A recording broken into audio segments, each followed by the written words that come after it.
Time. The answer is time. I got nightmares in my head, I fear thoughts build up until I can't hear. That my mind fills up into a creature, and it haunts me somewhere much deeper. I got nightmares in my head, I fear the thoughts build up until I can't hear. That my mind fills up into a creature, and it haunts me somewhere much deeper.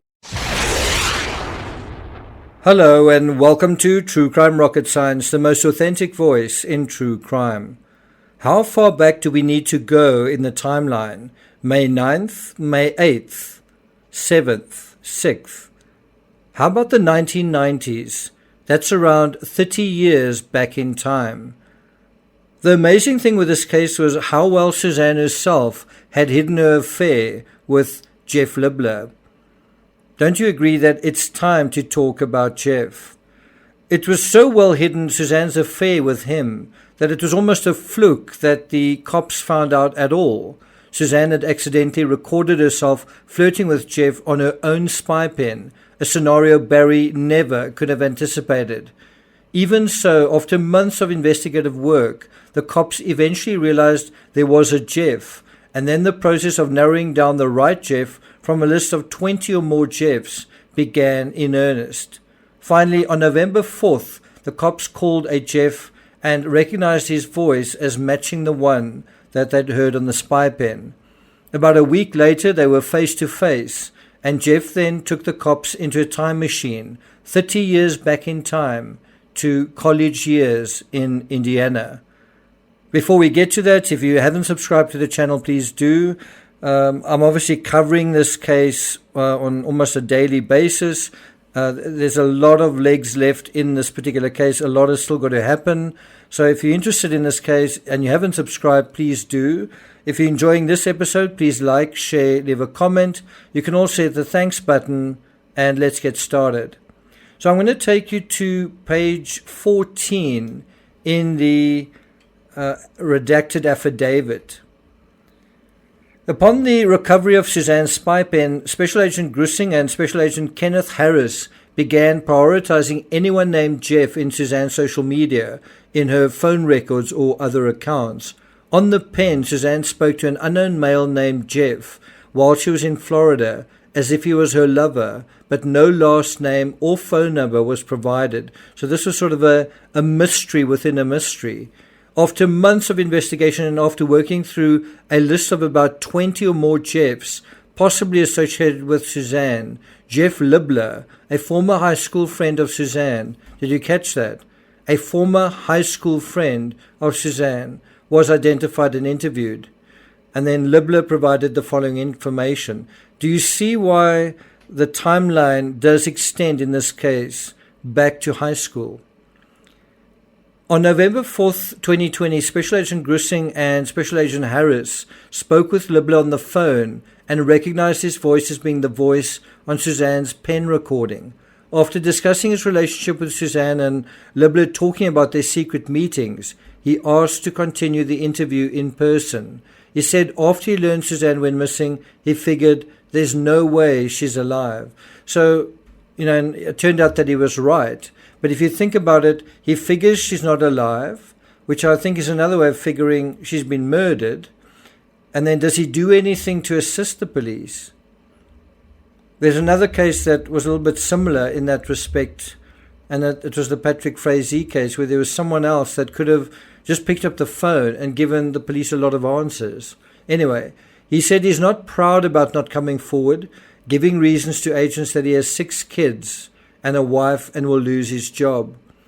Libler said when this happened, he thought Suzanne was snatched, and so he kept quiet. I guess what he's saying is that was his initial thought. He said time went by and he did not want her girls to find out.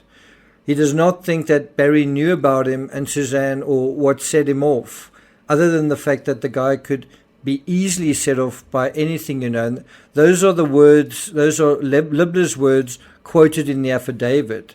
In other words, Libler had the impression that Barry could be easily set off. And in other words, he's implying that Barry was short-tempered or quick-tempered. Libler said he did not feel like he had anything to add and did not want to hurt anybody. So you sort of get the sense that Libler makes a brief statement and then he says, okay, I think that's enough. Is there, I don't really want to hurt anybody. What does he mean by hurt anybody? He doesn't really want to hurt himself. He doesn't want to hurt his family. He doesn't want to hurt his own prospects. That's understandable, but the other side of that is, if you truly love Suzanne, then don't you owe her something?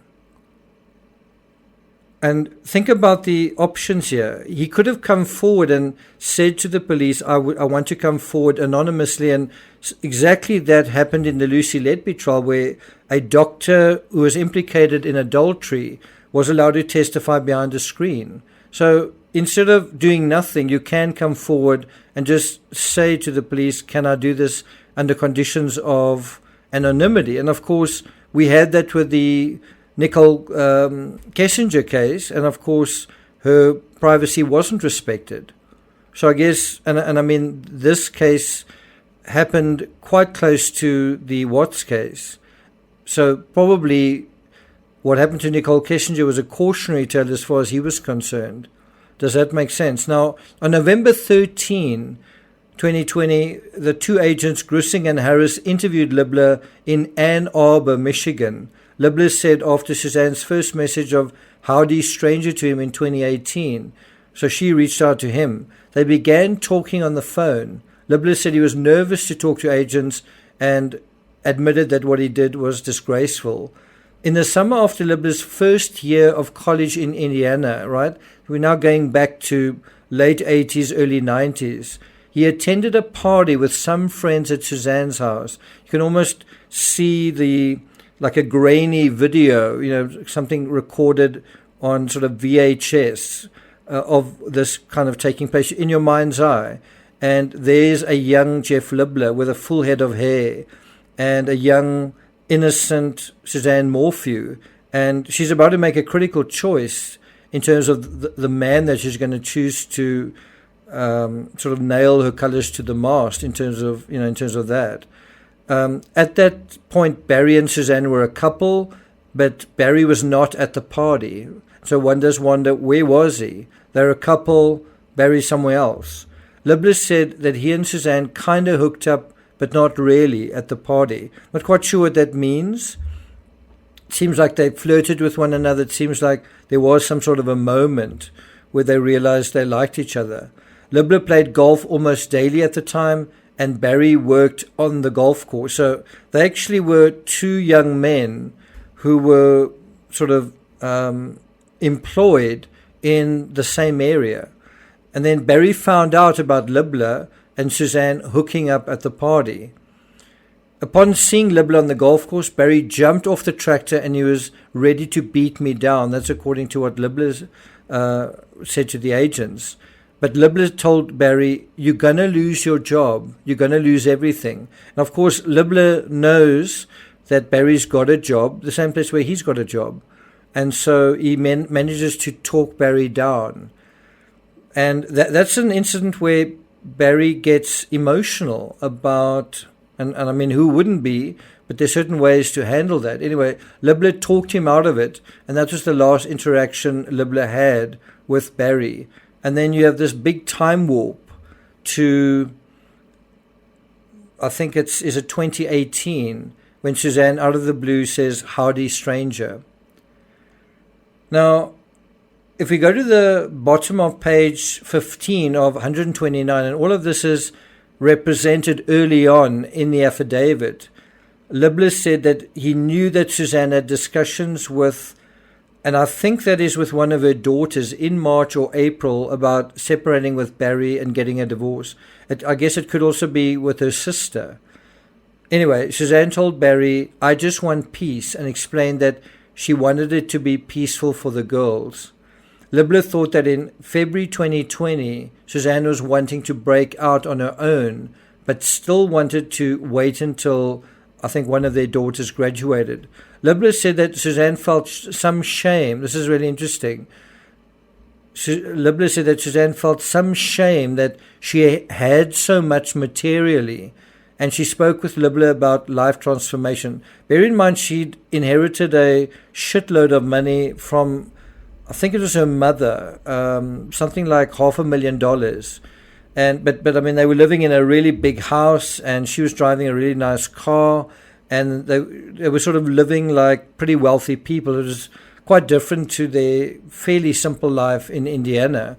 And she apparently felt a little bit guilty about it. She was also a stay-at-home mom, and so she had quite a lot of leisure time. And but this was the other side of that. Barry held the huge houses and Range Rovers over Suzanne's head. Seems like he kept guilting her. And bear in mind, Libla probably doesn't like Barry. There's probably not a lot of love lost. So one's got to bear in mind that bias may creep into some of Libla's statements. In any event, according to Libla, Barry held these big houses and the car over Suzanne's head. Barry apparently told her things like, "I provide these things for you. You have the greatest life. You have everything. $1 million home. You have Range Rovers."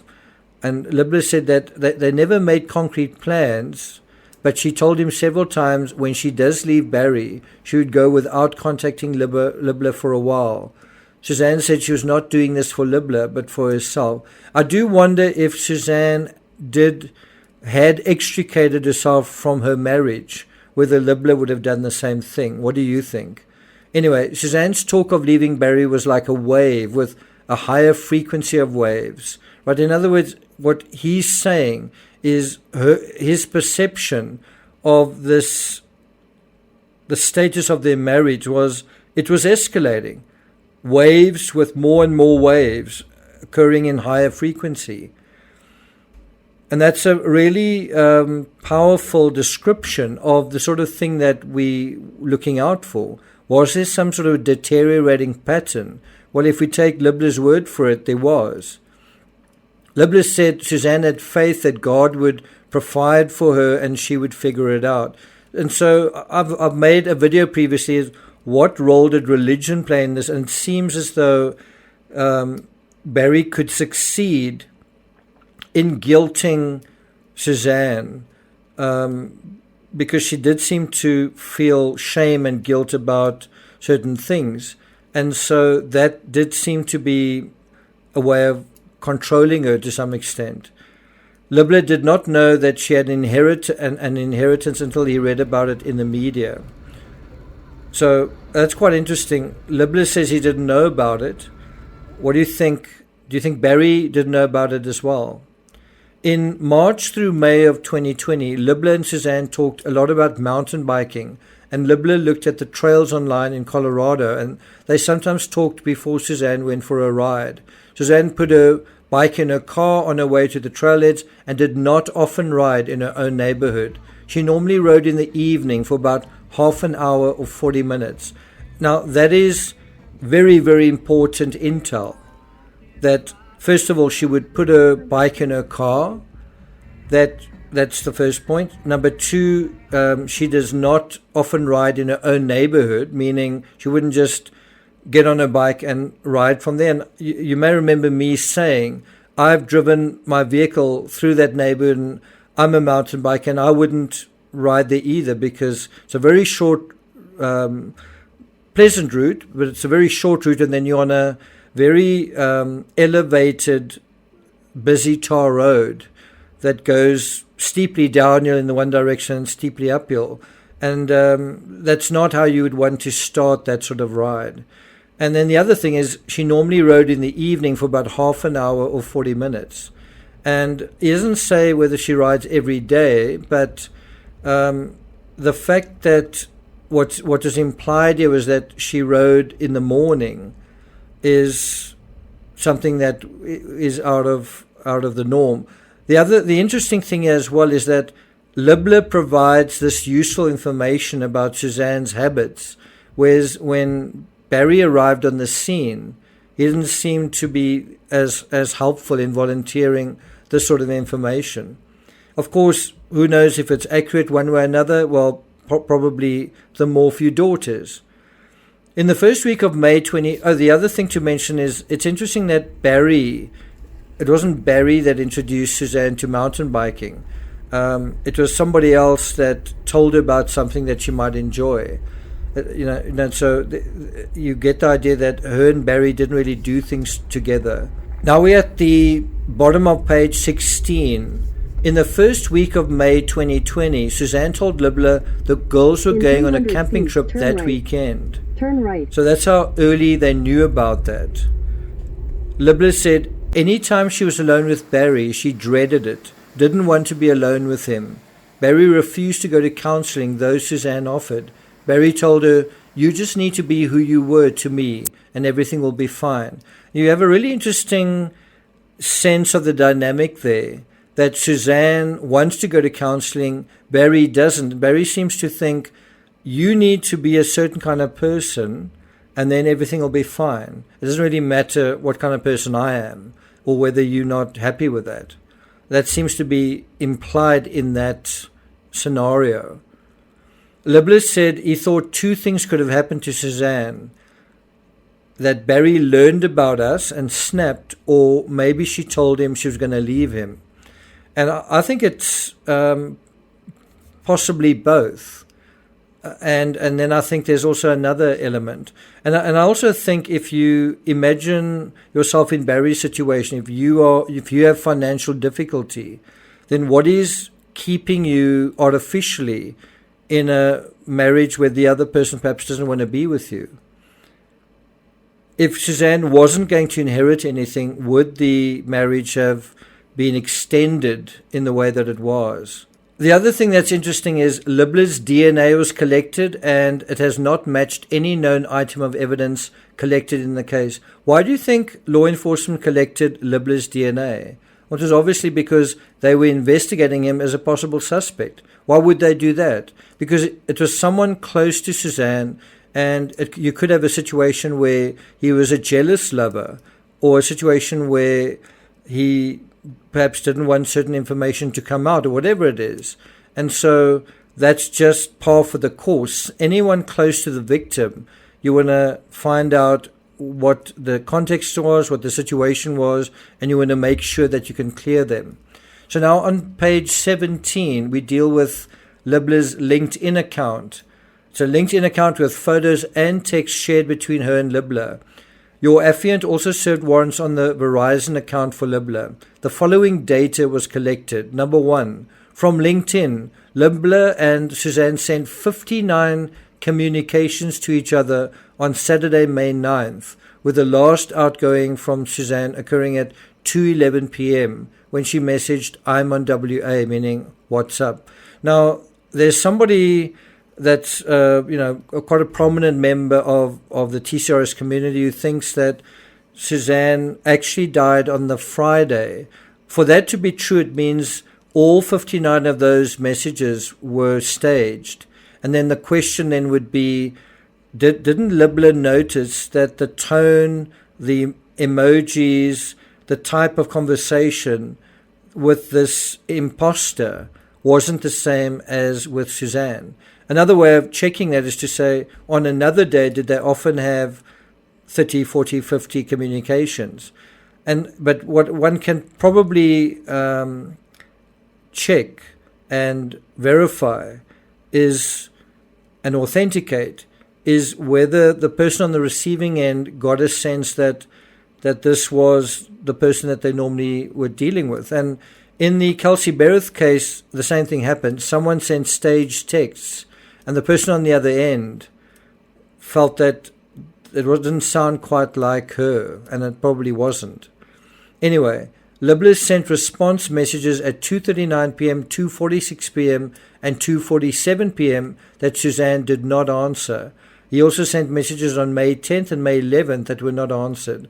Now, the thing that I disagree with this idea, there's some areas where the idea is makes quite sensible, makes quite a lot of sense, is where I disagree with that is there's suddenly very strange activity at the Morphew home around about this time, just beyond, around about 2:40, 2:47.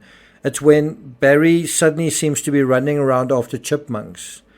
And that to me is quite it's something that seems significant. And I don't see something as significant on the previous day other than the Facebook account being hacked. And so I think one's got to compare the two. The other thing is Verizon records contained 738 calls between Libler and Suzanne's number between October 2018 and December 2019. Suzanne called Libler 74 times under international calls from the Cayman Islands between January 14 and 18, 2019. And so what that shows is they could sometimes be in very regular contact. On December 18, 2020, agents contacted Libler by phone and showed him some of the results of the LinkedIn messaging and photos between him and Suzanne on May 9, 2020. On May 9, 2020, Suzanne sent a message to Libler at 11:42 a.m. that states, "Guess who's alone again?" And that's also where I think you can verify this to some extent. And the question is, did Barry leave the Morphew residence at around that time and sort of run errands? And as far as I know, I could be wrong on this, as far as I know, his phone didn't leave the area, but his vehicle did. Libler told agents that the message meant they were free to talk, and Suzanne was not surprised that Barry left her alone at home. Libler confirmed that Suzanne's message at 2:11 p.m. "I'm on WhatsApp" referred to her starting WhatsApp so that they could share video with each other. From referencing the LinkedIn messages before and after, Libler does not believe they used WhatsApp that time or later that day. That does raise a little bit of a concern whether that was Suzanne doing that. Now, there's another possibility is that she was about to record herself on video when she was intercepted, when she was interrupted. In other words, that was going to be the next thing that was going to happen. And I do think if you're suggesting that all of these messages were staged, well, why would someone suggest recording themselves if that person's not actually there? I suppose you could argue that saying, let's go into WhatsApp, and then that's the point that it ends. I'm just not sure if that's something that I believe at this point. Anyway, Suzanne sent this photo to Libler on LinkedIn at 2:03 p.m. and it's regarded as the last proof of life. Is it? Libler's message to Suzanne at 2:46 p.m. was, "Hey, your weather looks great." That may have been a reference to the pictures she sent earlier or to Libler checking conditions in Colorado through the internet. Well, I actually think it's the former. Suzanne never answered that message or subsequent messages by Libler wishing her a happy Mother's Day on May 10th. So it seems unlikely that she would just have all of these messages and then suddenly just go cold. No goodbye, no explanation, nothing.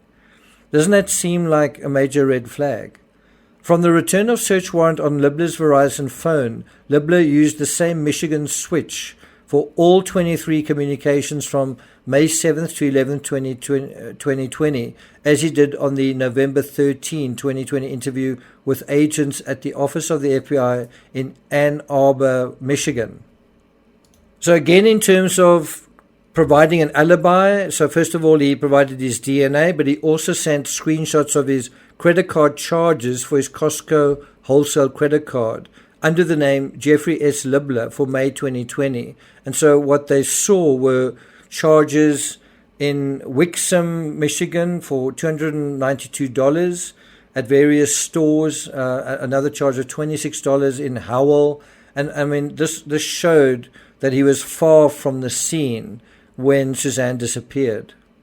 So once again, what this also shows is the absolute common sense protocol to investigate all of those close to Suzanne, including Jeff. As I say, Jeff clearly was in a state far, far away from Suzanne in May, which is why he could be excluded quite quickly and easily, whereas Barry was right there with Suzanne until the day she died. Did anyone else really have better access or opportunity? I'm not going to take it further than that. Thank you for listening, and I'll see you guys next time.